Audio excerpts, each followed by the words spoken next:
सबसे पहले आप सब लोगों को बहुत बहुत बधाई जीतने की, काउंसलर बनने की, और बहुत बहुत शुभकामनाएं। भगवान करे आपके अगले 5 साल बहुत अच्छे बीतें और आप जनता की खूब सेवा करें। मेरी नज़र में ये चुनाव बहुत बहुत बहुत मुश्किल चुनाव था। कुछ लोग कहते हैं आसान चुनाव था, लेकिन ये किसी भी हालत में आसान चुनाव नहीं था। जिस तरह से इन लोगों ने जिस लेवल के षड्यंत्र रचे और जिस तरह से इन्होंने पूरी मशीनरी को हमारे खिलाफ इस्तेमाल किया, उस तरह से ये मेरी नज़र में अभी तक हम जितने चुनाव लड़े हैं सबसे मुश्किल चुनाव ये था।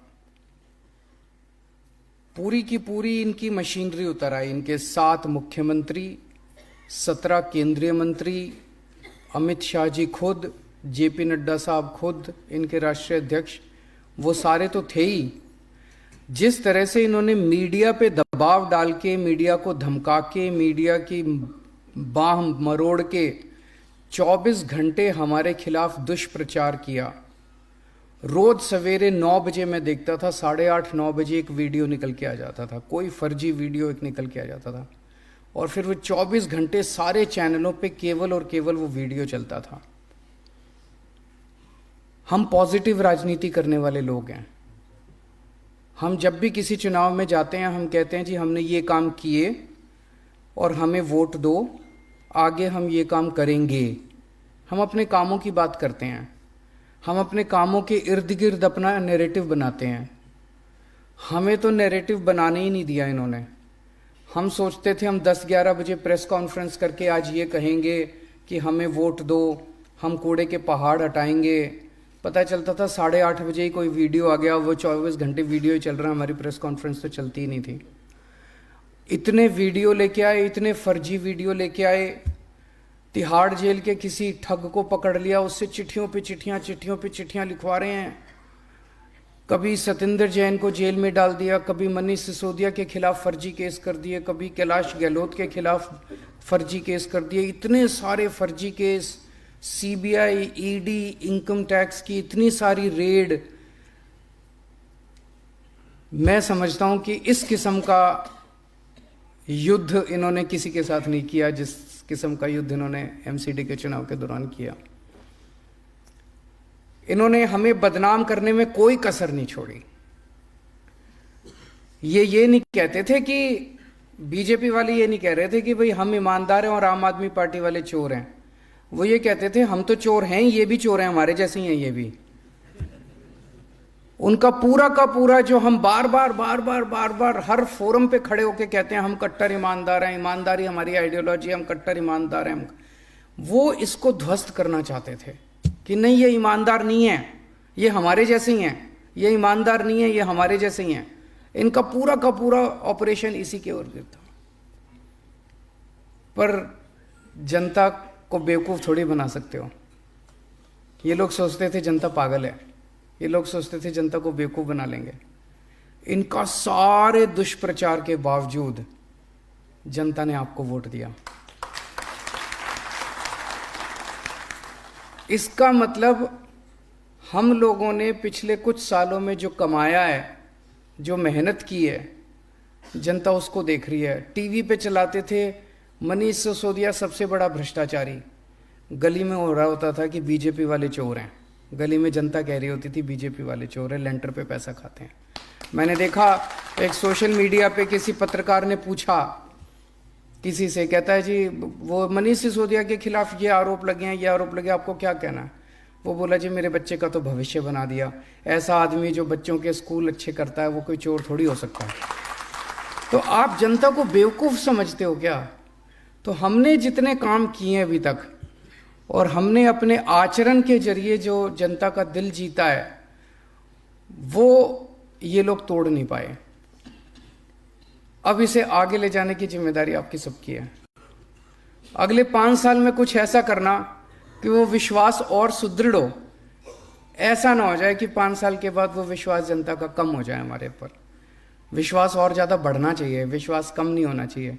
जनता का प्यार, जनता की मोहब्बत हमारे प्रति और ज़्यादा अगले 5 साल में बढ़नी चाहिए, वो कम नहीं होनी चाहिए। सबसे ज़्यादा दुखी जनता भ्रष्टाचार से है एमसीडी में, बहुत ज़्यादा। हर लेंटर पे पैसे लेते हैं, हर काम के पैसे खाते हैं, बहुत ज़्यादा दुखी है जनता। आप सब लोगों से हाथ जोड़ के निवेदन है, आप सब मेरे से, बहुत सारे आप में से उम्र में छोटे भी हैं, कुछ बड़े भी हैं, तो कुछ छोटे भाई बहन हैं, कुछ बड़े भाई बहन हैं। सबके भाई की तरह मैं यही कहना चाहता हूँ कि मैंने अपनी ज़िंदगी में सब कुछ देखा है। इनकम टैक्स में भी था मैं, वहाँ भी खूब पैसे कमा सकता था। उसके बाद फिर काफ़ी टाइम एनजीओ में काम किया, सुंदर नगरी की झुग्गियों में रहा। उसके बाद फिर मुख्यमंत्री बनने का मौका मिला, यहाँ भी खूब पैसे कमा सकते थे। लेकिन फिर अगर मैं पैसे कमाता तो फिर मैं कुछ भी नहीं कर पाता अपनी ज़िंदगी में। अगर आपने आगे बढ़ना है तो आपका चरित्र और आपका आचरण आपको आगे लेके जाएगा। आप अगर ये सोचो ना कि मैं पैसे कमा लूं और किसी को पता नहीं चलेगा, सब पता चल जाता है सबको। और किसी को पता ना चले, ऊपर वाले को तो पता चलता ही है कि नहीं है? भगवान को तो मानते होगे, तो ऊपर वाले को तो पता चलता है जो भी करते हो। ये मान लेना कि अगर पैसे खाने चालू कर दिए तो ये आपका आखिरी मौका है जिंदगी का। भगवान ने आपको मौका दे दिया, आम आदमी पार्टी ने टिकट दे दी, जनता ने आपको जिता दिया। अब यहाँ से आगे का रास्ता आपके ऊपर है। ईमानदारी से काम करोगे, सेवा करोगे, बहुत आगे तरक्की करोगे। और अगर इसी बार लालच में पड़ गए तो ये सोच लेना अगली बार टिकट भी गई और जनता भी गई, सब कुछ गया। उसके बाद बस ये 5 साल ही हैं, उसके बाद और कुछ नहीं है। दूसरी चीज, जो आदमी पैसे खाता है ना वो काम नहीं कर सकता। मैंने तो ये देखा है। एक बार ये लत होती है। मैं आपको एक छोटी सी कहानी सुनाता हूँ। मैं विपश्यना में जाता हूँ। विपश्यना में जब आदमी जाता है तो धीरे धीरे कई सारे उसके ऐब छूटते जाते हैं। तो मेरा एक इनकम टैक्स में मेरा एक दोस्त होता था, वो भी मेरे साथ विपश्यना में जाने लगा। तो वो सिगरेट पीता था, सिगरेट छूट गई। दारू पीता था, दारू छूट गई। वो इधर उधर लड़कीबाजी करता था, वो भी छूट गया। पैसे लेना नहीं छूट पाया उसका।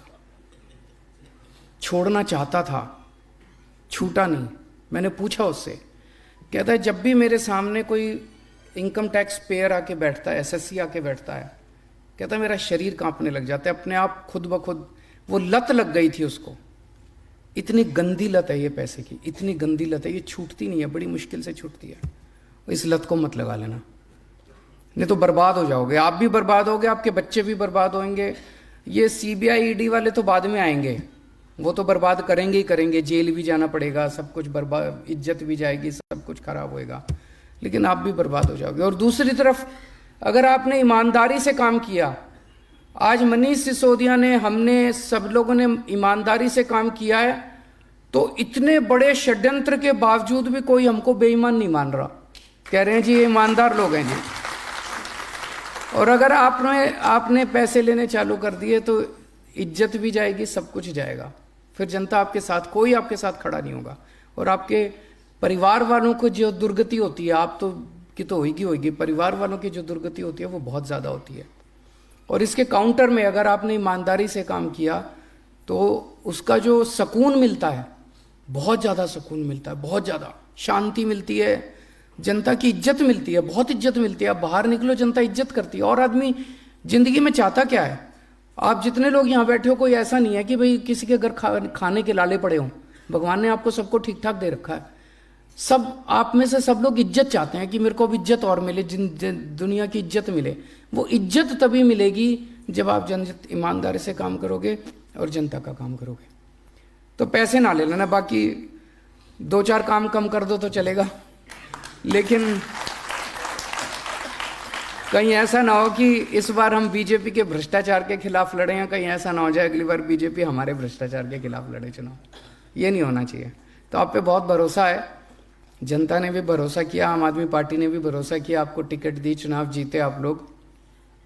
और जो आज तक हमने कमाया आम आदमी पार्टी ने, इसको और आगे बढ़ाना है, इसको और विश्वास को, आपका काम पूरे देश में फैलना चाहिए, ये हमारा मकसद है।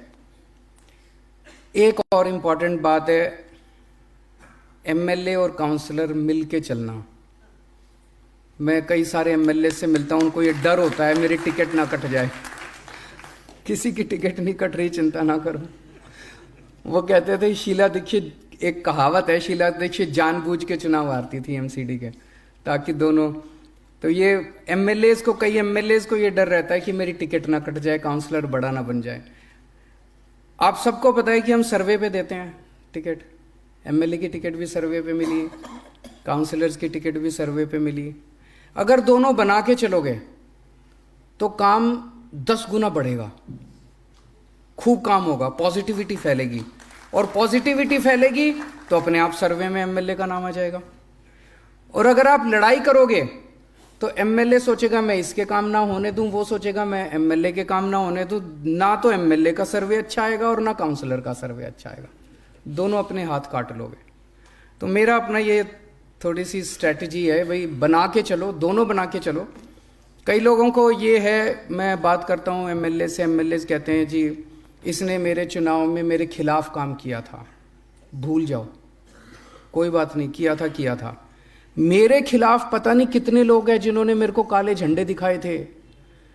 मेरे खिलाफ कई लोग हैं जो 2020 के चुनाव में जिन्होंने मेरे पर पत्थर फेंके थे, उनको भी इस बार मैंने टिकटें दी हैं। हमें तो दिल्ली के 2 करोड़ लोगों को साथ लेके आना है, हमें लोगों को दुश्मन नहीं बनाना, दुश्मनियां खत्म करनी है, जितनी हैं भी वो भी खत्म करनी है। अब हमारी दुश्मनी है तो भ्रष्टाचार से है, हमारी दुश्मनी है तो कूड़े से है, हमारी दुश्मनी है तो समाज के कुरीतियों से है। जितने भी 2 करोड़ लोग हैं जिन्होंने भी हमारे खिलाफ कभी जिंदगी में काम किया, उनको भी दोस्त बना लो, सबको दोस्त बना लो। अंत पंत में सारी बीजेपी को भी ज्वाइन कराएंगे एक दिन, चिंता ना करो, सारों को साथ लेके आएंगे, सबको, 2 करोड़ लोगों को सबको एक दिन आम आदमी पार्टी में ज्वाइन कराएंगे। तो ये सारा अपने मन से निकाल दो। कई लोगों के मन में इसने मेरे खिलाफ काम किया था, मैं जिंदगी भर इसका साथ, इसको नहीं, छोड़ दो। किया था, अब गले मिल लो, बस हो गया। अब आगे काम नहीं करेंगे, साथ मिल के काम करेंगे, पुराना खत्म। तो साथ मिल के काम करना है और सबके काम करने हैं। कई हम लोग ये सोचते हैं ये हमारी पार्टी का, इसने तो मेरे को, इस मोहल्ले ने तो मेरे को वोट ही नहीं दिया, इसको मैं क्यों वो करूं। आप ये मान के चलो कि जब हमारी सबसे पहले 28 सीट आई थी, हमको बहुत कम लोगों ने दिल्ली में वोट दिया, फिर अगली बार और ज़्यादा दिया, फिर अगली बार और ज़्यादा दिया। क्यों? हम धीरे धीरे इसको भी अपना बना लिया, इसको भी अपना बना लिया, व्यापारियों को भी अपना बना लिया। अगर हम ये सोचते थे ये तो हमारा वोट, ये तो हमें वोट नहीं देते, ये तो वोट नहीं, तो हम तो और कम होते जाते। अपने मन से ये निकाल दो कि इस मोहल्ले ने अगर वोट नहीं दिया तो सोचो इस बार तो इस मोहल्ले का वोट लेना ही है, उनके काम करने ही है। सबके काम करो, बीजेपी वालों के भी करो, कांग्रेस वालों के भी करो, और धीरे धीरे उनको पार्टी में शामिल करते जाओ। लड़ना किसी से नहीं है, पूरी विनम्रता के साथ हाथ जोड़ के आगे बढ़ना है, सबके काम करने हैं। और खासकर सफाई कर्मचारी बेचारा दोनों तीनों तरफ से पिसता है। जनता भी उसके पीछे पड़ी रहती है, उसको तनख्वाह भी टाइम पे नहीं देते। तनख्वाह आप टाइम पे दिलाएंगे, मैंने बोला है तनख्वाह टाइम पे दिलाएंगे, लेकिन उनको साथ लेके चलना, उनको दोस्त बनाना, उनको शादी ब्याह में मदद करना, शादी ब्याह में जाना, उनको अपना परिवार का हिस्सा बनाना, और उनको साथ लेके चलोगे। देखो वो बड़े इमोशनल लोग हैं, उनको साथ लेके चलोगे, वो आपका नाम ऊंचा करेंगे, आपका काम अच्छा करके दिखाएंगे। और लास्ट में एक जो सबसे इम्पोर्टेंट चीज़ है, ये अब आप लोगों को खरीदने की कोशिश करेंगे। ऑलरेडी फ़ोन आने चालू हो गए हैं, कुछ लोगों के पास फ़ोन आए हैं, किसी को कह रहे हैं 10 लाख ले लो, किसी को कह रहे हैं 50 लाख ले लो, हमारे पक्ष में वोट डाल दो। मुझे पूरी उम्मीद है आप में से कोई नहीं बिकने वाला, एक आप में से हीरा है, मेरे को पूरी उम्मीद है, लेकिन इनको एक्सपोज करना भी ज़रूरी है। तो अपने अपने फ़ोन रिकॉर्डिंग पे लगा लो, जो भी फ़ोन आए रिकॉर्ड हो जाएगा, तो रिकॉर्डिंग पे लगा लो, रिकॉर्ड कर लेना। और अगर कोई आके मिले तो धीरे से अपना फ़ोन की रिकॉर्डिंग ऑन कर देना, चाहे ऑडियो रिकॉर्डिंग ही ऑन कर लेना, इनको रिकॉर्ड कर लो, इनको एक्सपोज करना। तेलंगाना का देखा था आप लोगों ने, तेलंगाना में किस तरह से ये एमएलए खरीदने गए थे, देखी थी आप लोगों ने वो वीडियो आई थी। उसमें ये भी कह रहे थे दिल्ली के हमने 40 एमएलए खरीद लिए, तो 100 करोड़ रुपए तेलंगाना के एमएलए, तेलंगाना की सरकार गिराने के, उन्होंने रिकॉर्डिंग कर ली इनकी सारी, और ये फंस गए। और इसमें सारे बड़े बड़े नेताओं के नाम ले रहे थे। तो अगर कोई भी आए आपके पास, सबकी रिकॉर्डिंग कर लो, और रिकॉर्डिंग करके इनको एक्सपोज करेंगे। इनकी कुरीतियां जनता के सामने लाना बहुत जरूरी है। और अगर किसी के पास भी फोन आए, कोई मिलने आए, तुरंत अपने कोऑर्डिनेटर को बता देना। अभी जो मनीष जी ने बताया, आतिशी, दुर्गेश, सौरभ, आदिल जो हैं, इनमें से जैसे ही आपके पास आपके एमएलएज भी हैं, अपने एमएलएज के भी संपर्क में रहना, और अगर कोई ज़रूरत पड़े तो इनको भी बता देना, अपने अपने एमएलए को बता देना या ऊपर बता देना, उनको ज़रूर बता देना, ताकि इसके ऊपर हम तुरंत एक्शन ले सकें। आप लोग सब लोग का अगले 5 साल खूब अच्छे बीते हैं। आप लोग खूब एंजॉय करो काम करना, जनता के खूब आपको आशीर्वाद मिले, ऐसे मैं प्रभु से कामना करता हूँ। बहुत बहुत शुक्रिया।